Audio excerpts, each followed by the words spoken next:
नमस्कार, जय जिजाऊ, जय शिवराय, जय शंभूराजे. तर मी माझ्या रानात आली आहे. तर हा जो महिना असतो म्हणजे की फेब्रुवारी महिना, ह्या महिन्यामध्ये आमच्या रानामध्ये हरभरा छान उगवून त्याची मळणी करून आम्ही घरी नेत असतो. पण यंदा पाऊस न झाल्यामुळे या गोष्टीमुळे आम्हाला हरभराच नाही. रान बघू शकता, पूर्ण सुकलं आहे, पूर्ण कोरडं पडलेलं आहे. म्हणजे उन्हाच्या तापमानामुळे पूर्ण असं तापलेलं रान आहे. आणि इथे माझ्या आजोबांनी झाडं लावलेली आहेत आंब्याची, त्याची सावली खाली मी बसलेली आहे. तुम्हाला मी डोंगर दाखवते. इथून तिथून सगळे ओसाड पडलेले आहेत. काही ठिकाणी थोडीशी कुसळं आलेली आहेत मोठी मोठी. कुठंसुद्धा तुम्हाला ह्या उड्या भागामध्ये ना, ह्या एक म्हणजे जिकडे बघाल तिकडे त्या भागामध्ये तुम्हाला कुठेसुद्धा हिरवगार बघायला भेटणार नाही. म्हणजे पावसाची खूप गरज आहे. आमच्या रानाची ही परिस्थिती आहे.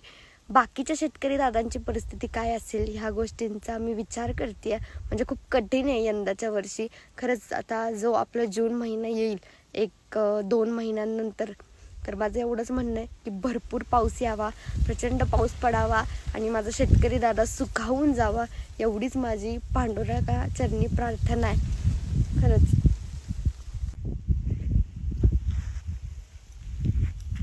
डोंगर बघू शकता, सगळे ओसाड पडलेले आहेत. झाडं सुद्धा सगळी वाळून गेलेली आहेत.